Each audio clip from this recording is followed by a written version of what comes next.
Bismillahirrahmanirrahim. Assalamualaikum warahmatullahi wabarakatuh. Semangat pagi. Alhamdulillahirrahmanirrahim. Wabihi nasta'in ala umuri dunya waddin wa ala alihi wa sahbihi ajma'in amma ba'd.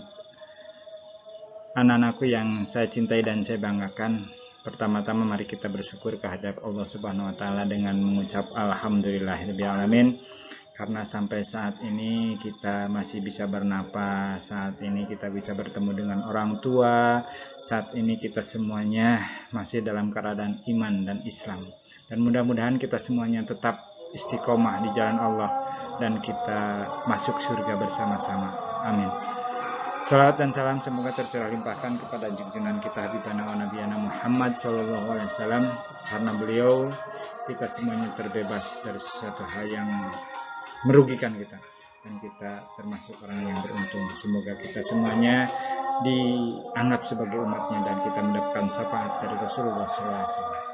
Anak-anakku yang saya cintai dan saya banggakan, dalam kesempatan ini adalah kita semuanya selalu dirundung sesuatu yang menakutkan berkaitan dengan penyakit atau wabah yang dinamakan COVID-19.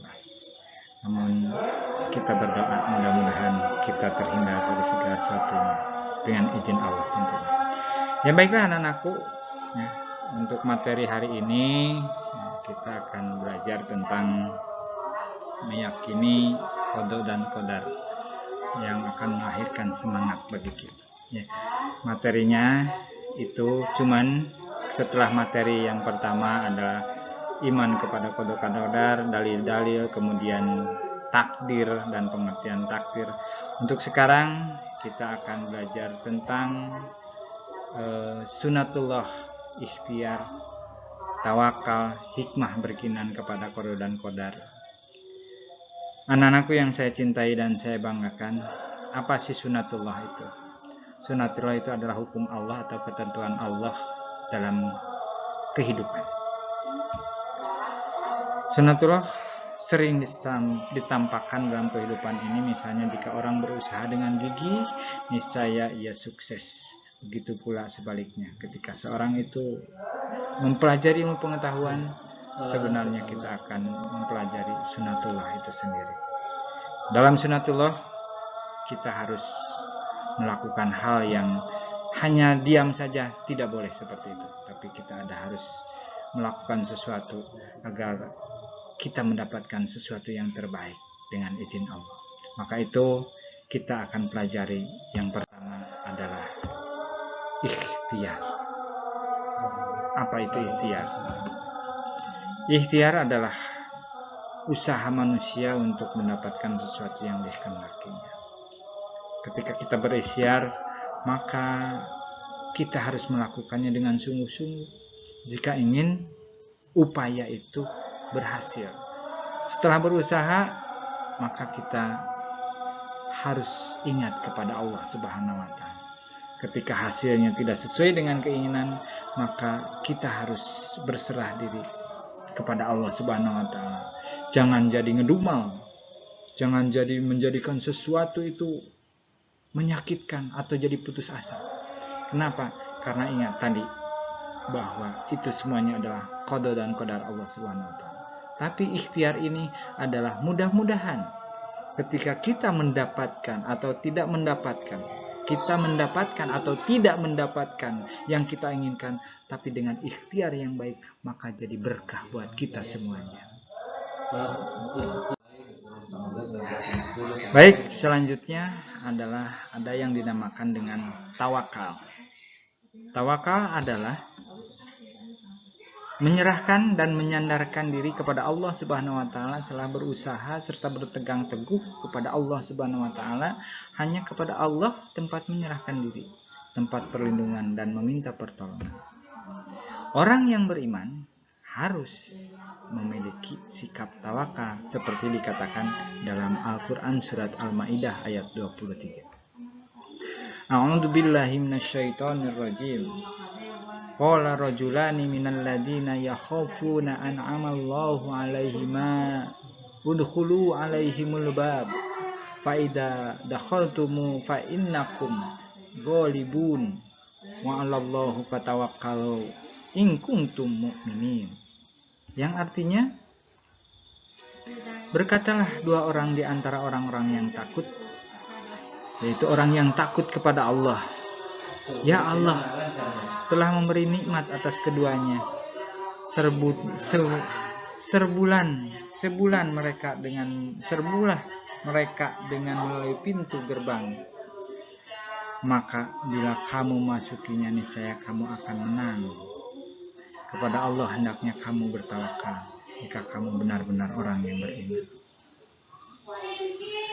Anak-anakku yang saya cintai dan saya banggakan, selanjutnya setelah kita berikhtiar, setelah kita bertawakal kepada Allah, maka kita harus sadar, kita harus tahu kenapa sih kita harus berikhtiar, kenapa sih kita harus bertawakal, kenapa sih kita beriman kepada qada dan qadar.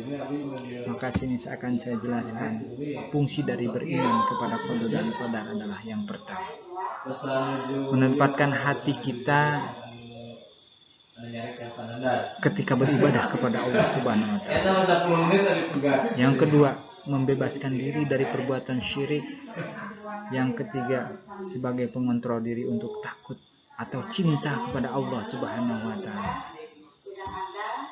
Selanjutnya, menumbuhkan sifat kedermawanan atau raja, menghindari diri dari perbuatan suudzon kepada Allah, kemudian meningkatkan ketenangan dan kebahagiaan hidup.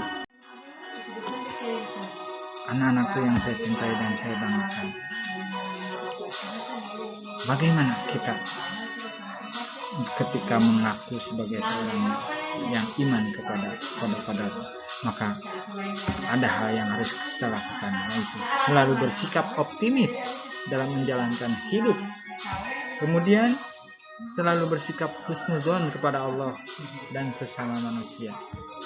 Kemudian yang ketiga, bersyukur terhadap nikmat yang Allah berikan kepada kita. Selanjutnya, ikhlas terhadap musibah yang ditetapkan oleh Allah Subhanahu wa taala.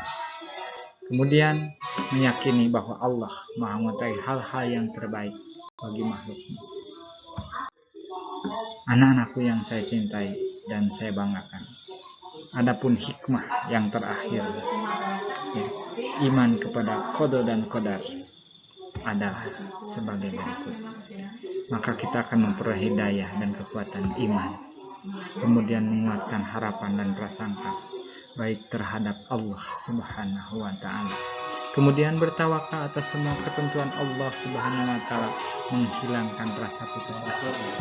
Kemudian melatih diri untuk berbanyak bersyukur dan bersabar serta menjauhkan diri dari sifat sombong.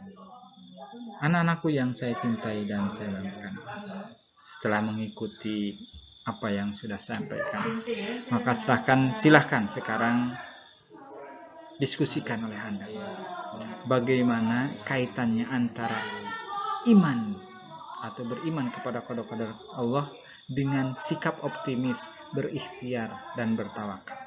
Kemudian yang kedua, coba simpulkan apa sih hikmah dari manfaat beriman kepada qada qadar. Kemudian yang keempat, juga simpulkan antara beriman kepada qada qadar dengan sikap optimis, bertawakal, atau kaitkan antara beriman kepada qada qadar dengan sikap optimis. Dan yang terakhir, coba berikan contoh untuk bisa mempraktekkan sikap optimis, berikhtiar dan bertawakal. Anak-anakku yang saya cintai dan saya banggakan, mungkin itu yang bisa saya sampaikan. Saya yakin mudah-mudahan bermanfaat buat Anda semuanya, dan saya selalu berdoa mudah-mudahan anak-anakku semuanya menjadi anak soleh yang soleha. Terakhir, billahi taufiq wal hidayah, hasbunallahu wa ni'mal wakil. Assalamualaikum warahmatullahi wabarakatuh. Subhanallah walhamdulillah wala ilaha illallah wallahu akbar, la haula wala quwata illa billahil aliyyil azim.